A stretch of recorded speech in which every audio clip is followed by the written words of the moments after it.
दोस्तों, पैसों के इन्वेस्ट करने की अहमियत के बारे में तो हम सभी जानते हैं और आजकल इन्वेस्ट करने के कई तरीके हैं। आप में से कई लोगों ने मुझसे पूछा है स्टॉक मार्केट के बारे में, तो इस वीडियो में मैं पर्टिकुलरली सिर्फ स्टॉक मार्केट के बारे में ही बात करूंगा। लेकिन स्टॉक मार्केट का नाम सुनकर बहुत से लोगों के दिमाग में कंफ्यूजन और डर पैदा हो जाता है कि ये स्टॉक क्या होता है, कैसे इन्वेस्ट करते हैं, पैसे डूब जाएंगे, बेकार है, ये बहुत रिस्क होता है। लेकिन दोस्तों, रिस्क तो कुकर में खाना पकाने में भी है, पर अगर आपको खाना पकाना आता है तो उसका रिस्क कम हो जाता है। रिस्क तो गाड़ी चलाने में भी है, पर अगर आप अच्छे से गाड़ी चलाना जानते हो तो एक्सीडेंट का खतरा कम हो जाता है।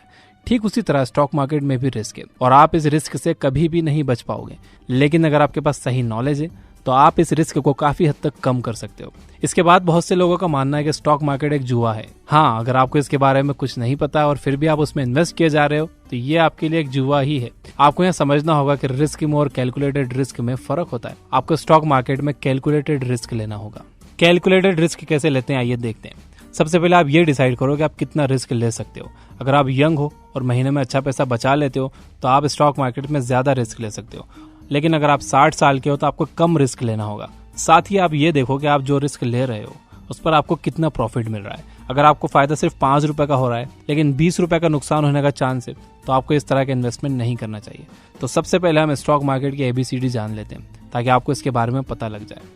हर कंपनी को ग्रो करने के लिए पैसे चाहिए होते हैं। कंपनी के फाउंडर के पास अगर पैसे हैं तो खुद के पैसे उसमें लगा सकता है, कुछ अमीर लोगों को मनाकर उनसे अपनी कंपनी में इन्वेस्ट करवा सकता है, या फिर पब्लिक फंडिंग के जरिए पैसे ला सकता है। पब्लिक फंडिंग में कंपनी आम जनता से पैसे लेती है। वो अपने बहुत से शेयर्स मार्केट में ऑफर कर देती है जिसे IPO कहा जाता है, यानी कि इनिशियल पब्लिक ऑफर। फिर आम लोग इस शेयर को उस IPO के जरिए खरीदते हैं और कंपनी के हिस्सेदार बन जाते हैं। इस तरह से कंपनी को ग्रो करने के लिए पैसे मिल जाते हैं। एग्जाम्पल के लिए, अगर एक कंपनी की कीमत 3 करोड़ है और उसने अपने 3 लाख शेयर्स निकाले तो उसके हर एक शेयर की कीमत होगी 100 रुपए। अब अगर आप उसके 20 शेयर्स खरीद लेते हो तो आप उस कंपनी में 2000 रुपए के मालिक बन जाते हो। आपका उस कंपनी में 2000 रुपए का हिस्सा है। इसी हिस्से को शेयर कहते हैं और अब आप उस कंपनी के शेयर होल्डर बन चुके हो। इसके बाद अगर वो कंपनी फ्यूचर में ग्रो करके 6 करोड़ की हो जाती है तो उसके एक शेयर की कीमत 100 रुपए से बढ़कर 200 रुपए हो जाएगी। आपके इन्वेस्ट किए गए 2000 रुपए 4000 बन जाएंगे। वैसे ही अगर कंपनी लॉस में जाकर 1 करोड़ की हो जाती है तो उसका एक शेयर 33 रुपए का हो जाएगा। आप जब चाहे अपने शेयर्स को बेचकर अपने पैसे को वापस पा सकते हैं। अगर आपको लग रहा है कि कंपनी डूब रही है या फ्यूचर में वो आपको प्रॉफिट कमा कर नहीं दे सकती तो आप उस कंपनी के शेयर्स को स्टॉक मार्केट में बेच सकते हो और उससे अपने पैसे वापस पा सकते हो। कंपनी को जो प्रॉफिट होता है तो वो कभी कभी उसे अपने शेयर होल्डर्स में बांट देती है। या तो वो अपने शेयर होल्डर्स को पैसे दे सकती है या फिर उसे और शेयर्स दे सकती है। इसे डिविडेंड कहा जाता है। कंपनी के शेयर्स के दाम तब बढ़ जाते हैं जब इसे बहुत से लोग खरीदना चाहते हैं। मार्केट का एक यूनिवर्सल लॉ है, if demand goes up price goes up and vice versa. इसका मतलब है अगर एक कंपनी बहुत प्रॉफिट कमा रही है तो उसके स्टॉक्स बहुत से लोग खरीदना चाहेंगे। अगर उसके स्टॉक्स बहुत से लोग खरीदना चाहेंगे तो उसकी डिमांड बढ़ जाएगी और उसकी कीमत भी। ठीक इसी तरह अगर कंपनी नुकसान में जा रही है तो उसके स्टॉक्स कोई नहीं लेना चाहेगा। जिन लोगों ने उसे ले रखे हैं वो उसे बेचने लगेंगे और उसके प्राइस घट जाएंगे। देखिए, सिंपल रूल ये है कि आपको एक कंपनी में तब इन्वेस्ट करना चाहिए जब उसके स्टॉक की कीमत कम हो। इसके बाद जब उसकी कीमत बढ़ेगी तो या तो आप उसे बेच दीजिए और तुरंत पैसे वापस ले लीजिए, या फिर लॉन्ग टर्म के लिए इन्वेस्ट करने के इरादे से उसे वहीं पर छोड़ दीजिए। एक एग्जाम्पल बताता हूँ। 2004 में जिस भी आदमी ने गूगल में लॉन्ग टर्म के लिए अपना पैसा लगाया होगा उसे अब तक अरबों रुपए का प्रॉफिट डिविडेंड के रूप में मिला होगा। और अगर वो अपने शेयर्स नहीं बेचता है तो उसे जिंदगी भर गूगल से पैसे मिलते रहेंगे। लेकिन सारी कंपनीज गूगल और फेसबुक की तरह नहीं होती। बहुत सी फेल हो जाती हैं जिससे इन्वेस्टर्स को नुकसान हो जाता है। इसीलिए आपको स्टॉक मार्केट को बहुत डीप में समझने की जरूरत है। इंडिया में 2 स्टॉक मार्केट्स हैं जिनका नाम है बॉम्बे स्टॉक एक्सचेंज और national stock exchange. National stock exchange सबसे बड़ा स्टॉक मार्केट है। आप इन दोनों में से किसी में भी अपना पैसा लगा सकते हो। इसमें इन्वेस्ट करने के लिए आपको अपना एक डीमैट अकाउंट खोलना होगा। जिस तरह से आपके बैंक अकाउंट में पैसे रखे होते हैं इसी तरह से डीमैट अकाउंट में शेयर्स रखे होते हैं। ये डीमैट अकाउंट आपके सेविंग अकाउंट से लिंक हो जाता है। इससे होता यह है कि आप अपने डीमैट अकाउंट से कोई भी शेयर जब बेचते हो मार्केट में तो वो पैसा डायरेक्टली आपके सेविंग अकाउंट में आ जाता है। डीमैट अकाउंट को आज बहुत आसानी से आप अपने मोबाइल फोन से खोल सकते हो। 2 कंपनीज ऐसी हैं जो डीमैट अकाउंट प्रोवाइड करती है जिनके बारे में मैं जानता हूँ। फर्स्ट है जीरोधा जो 300 रुपए में डीमैट अकाउंट खोलते हैं। इसका लिंक डिस्क्रिप्शन में है। और सेकंड है अप स्टॉक्स जो लिमिटेड टाइम ऑफर में फ्री में डीमैट अकाउंट्स खोल रहे हैं। और अब स्टॉक्स कुछ सिलेक्टेड कस्टमर्स को 100 रुपीज के शेयर भी दे रहे हैं फ्री में। इसका लिंक डिस्क्रिप्शन में है। अगर आप एक स्टूडेंट हो, आपके पास पैसे नहीं है इन्वेस्ट करने के लिए, तो भी आपको डीमैट अकाउंट तो खोलना ही चाहिए सीखने के लिए। स्टॉक मार्केट में रिस्क तो होता ही, और इस रिस्क को कोई भी कभी भी खत्म नहीं कर सकता।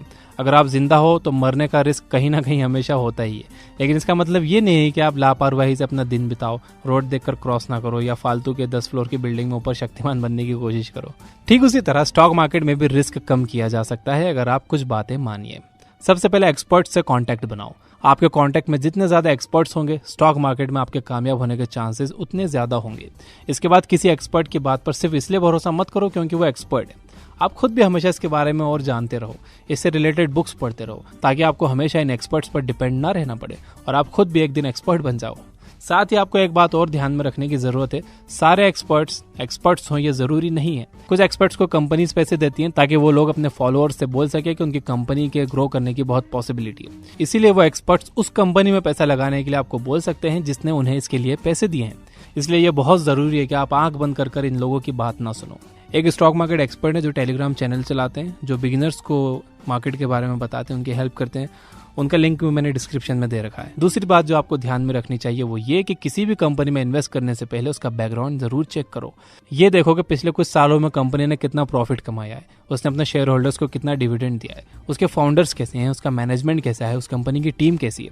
आप उस कंपनी के हर पहलू को अच्छे से परखिए और फिर ये फैसला कीजिए कि वो इन्वेस्ट करने लायक है या नहीं। इसके बाद ये देखिए कि इस कंपनी के फ्यूचर में ग्रो करने के चांसेस कितने हैं। आप सोचते होंगे कि टेक्नोलॉजी और गेम्स की कंपनीज बहुत फायदा कमाती हैं। ये सच है, लेकिन वो ज्यादा दिन मार्केट में नहीं रहती। लोग एक ही गेम खेल खेल कर ऊब जाते हैं, अब वो चाहे पबजी हो या पोकेमॉन गो। इस तरह की कंपनीज शॉर्ट टर्म में फायदा कमाने के लिए अच्छी होती हैं, लेकिन लॉन्ग टर्म में ये फेल हो जाती हैं क्योंकि लोगों को हमेशा कुछ नया चाहिए होता है। ज्यादा फायदा कमाने के लिए आपको एक कंपनी में लॉन्ग टर्म के लिए इन्वेस्ट करना होगा, लेकिन अगर आप शॉर्ट टर्म में पैसा लगाना चाहते हो तो उसमें भी कोई बुराई नहीं है, बस आपको उसमें फायदा कम होगा या हो सकता है नुकसान हो जाए। अगर आपको वाकई एक दिन वॉरेन बफेट और राकेश झुनझुनवाला की तरह एक बड़ा इन्वेस्टर बनना है और आप स्टॉक मार्केट को करियर की तरह चुनना चाहते हो, तो ये जरूरी है कि आप इसमें एक्सपर्ट बनो। स्टॉक मार्केट का कॉन्सेप्ट सिर्फ इस वीडियो में खत्म नहीं होता, ये बहुत बड़ा सब्जेक्ट है। अगर आपको इससे रिलेटेड बुक्स पढ़नी हो तो आप ये किताबें पढ़ सकते हो, the intelligent investor, the wealth of common sense, the Falcon method, the most important thing. इसके अलावा ये याद रखिए कि शुरुआत में आपसे गलतियां होंगी, आपको इन गलतियों से सीखना होगा। अगर आप सिर्फ पार्ट टाइम में स्टॉक मार्केट में इन्वेस्ट करना चाहते हो तो आप सिंपली म्यूचुअल फंड्स के जरिए ये काम कर सकते हो, जिस पर मैंने एक पहले वीडियो बनाई है। तो दोस्तों ये थी वो बातें स्टॉक मार्केट के बारे में जो मुझे पता थी, जो मैंने आपको बता दी है। अगर आप इन्वेस्टमेंट से रिलेटेड बुक समरीज पढ़ना और सुनना चाहते हो तो आप ये बुक ऐप डाउनलोड कर सकते हो। Finally, you guys are amazing, keep reading, keep learning, keep growing. Thank you for watching.